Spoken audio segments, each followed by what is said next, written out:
Hello there, science friends, and welcome once again to Photoshop for the Scientist. Now, today's lesson we're going to be doing something basically completely pointless, and that is adding graffiti to your SEM image. In this case, I've got a nice little water bear here.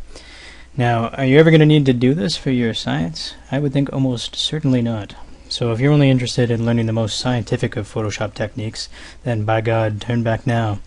But if you are here just to learn something new about Photoshop and maybe a technique that you could apply in some other way, then come along with me for this journey, and let's just get right into it. So I'm going to go to my image start here, and I've got my SEM image, and I've gone ahead and created my graffiti text ahead of time.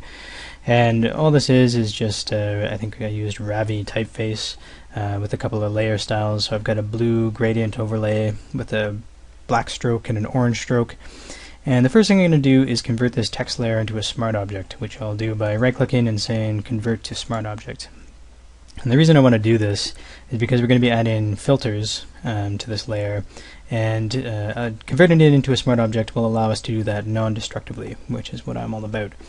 So the next thing we're going to do is take this graffiti layer and position it to where we're interested in putting it. And I'm going to hit Control T to free transform it, to twirl it around and maybe shrink it down a little bit until I'm happy with where I want to put it. And I'm also going to go and use the warp tool here and choose Arc Upper to try to make it wrap over the top like that. And that's getting to be close to what I like, so I'm going to Control T again and make a couple other minor adjustments, because I know that this is the most exciting thing that you could be watching right now. But if I don't do this, it'll kill me. Yeah, let's go with that. I'm okay with that. So once we're happy with where our graffiti is situated on our image, we want to go ahead and create a displacement map. So to do that, we're going to duplicate this image by going Image, Duplicate, and this is fine. We'll just call it Copy. And we're going to hide our graffiti layer. Go to the Channels panel, and we want to look at the red, green, or blue channels here. And essentially, what we're looking for is the channel with the greatest amount of contrast in the area that we're putting our graffiti. So in this case, around here, to be honest, they all kind of look the same to me. I'm going to choose red because I've tried all three of them, and red seems to give the best effect to me. So once you've got that selected, we're going to save this off. So I'll say File, Save As, and I'm just going to call it Displace to remind myself for later. We'll hit Enter. Then I'm going to close this off because I don't need it anymore. And I'm going to go to my graffiti channel here, and now we're going to apply that displacement map that we just saved off. So if you go to Filter, you go to Distort, and then you say Displace, it's going to bring up this dialog box, and I just go with, I think typically it comes up with 10 and 10 as the default settings. I've played around with these a bit, and I find just 10 and 10 seem to work perfectly fine for me. But if you want, you can tinker around with those and see where that gets you. And so when we click OK, that's going to bring us into the folder where we just saved our last image. In this case, it was the displacement map. And so I'm going to choose this file named Displace and say Open. And you can see what sort of happened here is that it's kind of wobbled our text around. I'm going to zoom in a little bit just to show you by hitting Control+.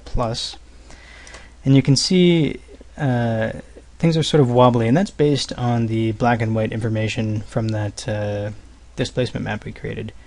And so right now it still doesn't look amazing, but when we switch the layer mode to overlay, that's when it really sort of pops out. And I'm always really surprised by how kind of cool this looks. Like it's really wrapping right over these edges and folds in the skin or shell or whatever you would call this outer piece of this thing.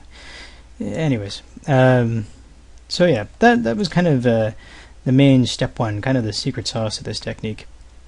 So the next thing I want to do is add another filter onto this layer, and what I want to do is add some blur, because that's going to help it blend in a little bit. If you look at the image surrounding it, you can see we've got the foreground here, I guess this is the face, and then the background, which is a little more blurry. So I want to blur this layer to try to make it sort of more similar to its surroundings. I'm just going to do that with a simple Gaussian blur. And I've sort of experimented. Anywhere between 1 and 1.5 seems to work well with this image, so I'm going to go ahead and choose 1 and hit OK.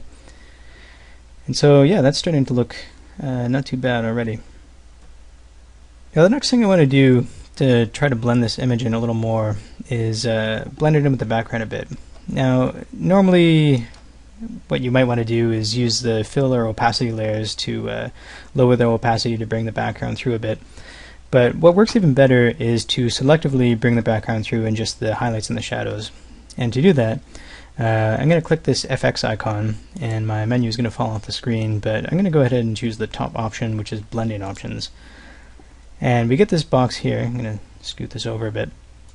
And the way to bring through just the shadows of the highlights is with this little slider here that says underline layer. So you can see when I click and drag the black arrow, as I do that, what's happening is any place where the underlying layer, in this case the water bear, is darker than the above layer is going to start to show through. And similarly, the white arrow is going to do the same thing except with the highlights. Now, obviously this looks ridiculous, but the good news is we can sort of soften this effect by holding Alt, and then if you click the side of one of these arrows, it's going to split it in half, and it's going to give you more of a gradient of the effect. So at this point, it's kind of just scooting them around until you're happy with how it looks, which in this case for the black, it's looking pretty good to me. And then for the white, I'm going to maybe bring it around there, maybe like that. Yeah, I think, yeah, I'm looking pretty happy with that. So I'm going to hit OK. And yeah, that's looking pretty good. And I'm going to hit Control 0 to fit my image to the screen here. And yeah, I like that. Maybe it's a little bright, so I might go and adjust the fill just slightly, maybe bring it down to 90. And yeah, I'm pretty happy with that. So, like I said, this might not be the most useful for your day-to-day science, but there's lots of things you could do here. It doesn't have to be text. You could add an image. It doesn't have to be an SEM image in the background. It can be anything.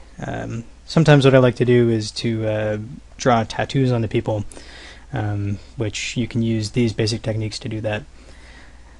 So if you have any questions or comments, as always, please feel free to leave them below, and I'll do my best to answer them as best I can. But for now, I'll tell you, you worked hard to get that data.